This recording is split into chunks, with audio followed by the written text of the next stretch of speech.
Heto na nga ang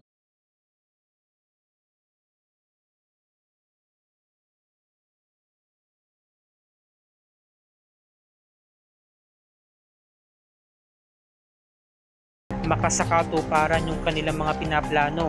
Wala na raw makakahadlang sa kanila. Nung una ay alam na raw ito ni Cleope na mabubunyag din ang kanilang lihim. Pero sa pagkakataong ito, nakaligtas sila kina Napoy. Dahil nga gumawa nga sila ng alibay. 'Di ba? So napagtanto nga natin no, na nagsisinungaling lang itong mag-inang to. Samantala, itong si Louie, niregaluhan niya ng scarf ang kanyang ina or balabal, 'di ba? At sobrang ganda nito. Sabi naman ni Louie, it's okay lang sa akin ma'am kung susuotin mo. Ngayon kung ayaw mo, edi pwede naman. Pero ito lang masabi ko sa iyo ma'am, napakaganda mo kahit ano pa ang maging itsura mo. So nagustuhan naman ito ni Margaret, no?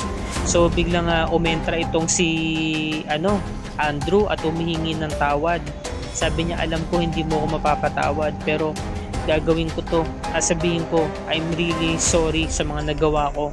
Sabi naman ni Margaret, wala na rin naman ako magagawa eh. Ngayon napagtanto ko na hindi ako parte ng Royales, hindi ako anak ni Gustavo. Mas mabuti pa sumama ka na lang kay B, Andrew.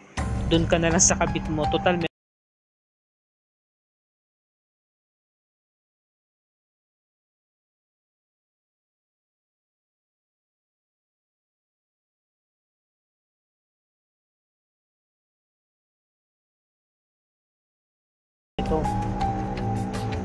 Samantala, nagkaroon ng urgent board meeting itong si Christoph, no? Pinapunta niya yung mga board members na kampi sa kanya at kasama nga itong si Beatrice para maging saksi.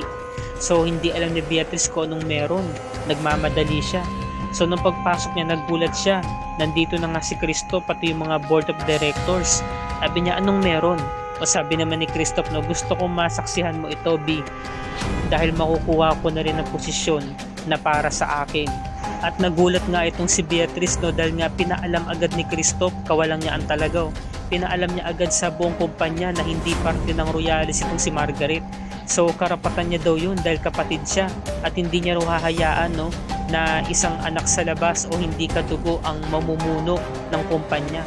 Kaya nagalit si Beatrice, sabi niya, hindi mo dapat ito pinagsabi agad dahil family concern ito. Diba, confidential ito. Problema to ng pamilya natin. Sabi naman ni Christoph, kailangan malaman niya. So ito na, gusto ko maging ka sa akin, pumanig ka sa akin hanggat maaga pa. So binigyan niya ito ng alak, no, para mag-cheer sila.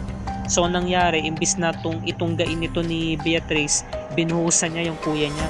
Sabi niya, no, hindi ako magpapaangkin sa'yo.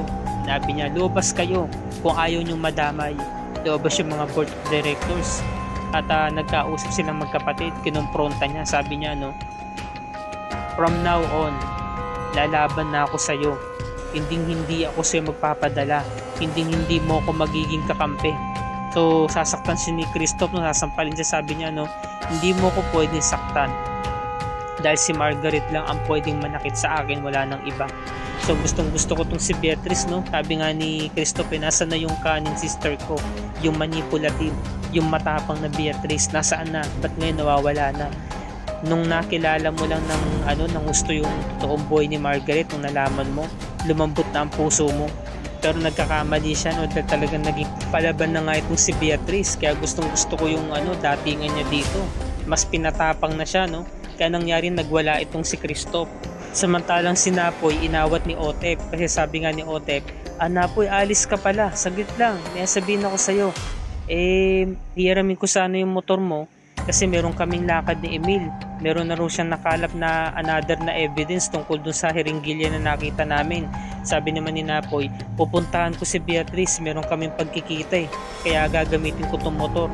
Siya nga pala, wag ka muna makapagkita kay Emil, itigil na muna natin to. Sabi naman ni Otep, no, hindi ka pa ba naniniwala sa sinabi ng mag-ina? Hindi nagdududa ako basta meron talagang kakaiba dun sa kinuwento nila, wag na muna tayo magtiwala, no. Pinagbawalan niya. Samantalang itong si Beatrice, pinuntahan si Margaret, dinalaw niya, at pagpasok niya sa kwarto, sabi niya, nasaan sila? Ngunit hindi siya pinapakinggan ni Margaret dahil si Margaret nagdarasal ng Hail Mary. Habang nagdarasal si Margaret, palakas ang boses niya. Kasi ang tingin niya talaga kay Beatrice, demonyo. So binuksan ni Beatrice yung kortina at sabi niya, hindi mo ako mapapaalis dahil ba ang tingin mo sa akin na isang evil? Sabi naman ni Margaret, oo, bakit hindi? Alam mo Beatrice, ang kailangan mo ngayon ay exorcism. Sabi niya, exorcist daw, sabi niya. Dahil pinapalayas daw niya ang demonyo na sumira ng buhay niya. So kinompronta siya ni Beatrice, umiiyak na rito si Beatrice. Gusto ko itong eksena itong mag-ate na to, mga kapuso. Sabi ni Beatrice, huwag kang sumuko dahil masyado pong maaga. Hindi ako makakapayag na nanalo ko ng ganun-ganun lang dahil natalo ka. You're losing by default. Sabi niya, sabi kasi ni Margaret, kung mamatay na lang sana ako, di ikaw na nagwagi. Sana talaga namatay na lang ako. Total, panalo ka na naman Baka nga mamaya lang o ilang minuto pa lang makalipas, palayasin mo na ako sa bahay. Dahil napagtanto mo na hindi tayo magkapatid. O magkapatid tayo sa ina, pero hindi ko pwedeng dalhin ang apelyidong Royales, sabi niya. So umiiyak si Beatrice, sabi niya, bumangon ka dyan. Kailangan gumanti ka sa akin. Ako ang nakagawa ng kasalanan sa'yo, diba? Kailangan maggantihan tayo habang buhay. Pinapalakas ni Beatrice ang loob ng ate niya, habang si Margaret napapaluha na rin. Samantalang itong si Diana, naamoy niya na nakainom ng alak yung asawa niya. Sabi naman ni Christoph, dahil naging celebrate na ako ng maaga, dahil mapupunta na rin sa akin ang posisyon na pinaka-inaasam ko. Kaya kita pinapunta dito para suportahan ako. Ngayon kung hindi, pwede ka nang umalis. Ngayon dumating si Napoy, sabi niya, yung mga hinihintay mo mga board of members, hindi na sila darating dito. Yung mga tao, alam mo kung bakit? Dahil kinausap ko na sila. Hindi nila mapapatanggal si Margaret bilang CEO. Siya pa rin ang nakaupo. So nagalit si Christoph, inawat siya ng sekretary, please wag dito. Wag niyong gawin yan. Sabi, nakakahiya, sabi ni Diana. Sabi naman ni Christoph, ano bang pakialam mo? Tinulak yung sekretary, company ko to. Ako ang tunay na anak, isa akong Royales, kaya may karapatan ako. Sabi naman ni Napoy, alam mo, legal na anak si Margaret. Nakasulat niya sa batas. Binigyan siya ng mana. Nakasaad yan sa will and last testament. Kaya kasi sa batas natin dito sa Pilipinas, mga kapuso, pantay ang karapatan ng adopted child sa legitimate child. Pwera na lamang kung ito illegitimate, diba? Kalahati lamang ang mana na ibibigay sa kanya. So may punto si Napoy, sabi niya, pantay-pantay ang mana na ibinigay sa ating magkakapatid, kaya may karapatan si Margaret. Kaya sa batas, legal pa rin na anak itong si Margaret. So nung nakauwi na nga si Napoy, na balitaan niya na nasa bahay na pala itong si Margaret, kaya dumiretso agad sa may kwarto. Sabi niya, Margaret, gusto mong pinto? Ikaw naman, nakabalik ka na pala sa bahay, hindi mo man lang ako sinabihan para maisunduman lang kita. So pumasok na agad si Napoy sa kwarto hanggang sa banyo. Diretso na agad sa banyo kasi baka maulit na naman Sobrang tahimik Ngayon nung pagpunta niyo doon sa may kubeta, umiihi pala si Margaret. Sabi niya, ano ba? Sabi, ay sorry.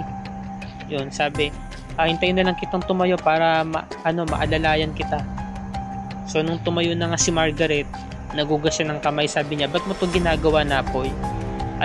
Ginagawa mo para mag-guilty ako dahil alam ko na naging kasabot ka ni Beatrice para itago ang lihim nilang dalawa ni Andrew. Please, wag mo itong gawin sa akin. Sabi naman ni ni Margaret pa, alam ko naman na magkapatid lang tayo sa pangalan, sa tawag, pero yung dugo na nananalitay sa atin, hindi tayo related. Maaring, oo, kapatid ko nga sina Christoph, sa si Beatrice, pero ikaw hindi. Sabi naman ni Napoy, alam mo, wala sa akin yung mga ganyan-ganyan basta kapatid kita, tutulungan kita kahit anong mangyari, kaya magsabi ka na nga, tutulungan kita, nandito ako, hanggang nakasuporta sa'yo. So nakibalita na nga itong si Beatrice sa mga nangyari. Sabi naman ni Diana, maraming nangyari sa buong maghapon. So sinabi naman ni Beatrice na, alam mo ba, nagtulong kami ni Kuya Napoy para hindi sa'yo mapunta ang posisyon, diba? Pinagtulungan ka namin, kaya nagalit si Christoph, napikon siya, nasampal niya na malakas si Beatrice, diba? So naghamunan sila, sabi, hindi pa ako tapos sa'yo, B, gaganti pa ako sa'yo. So sabi ni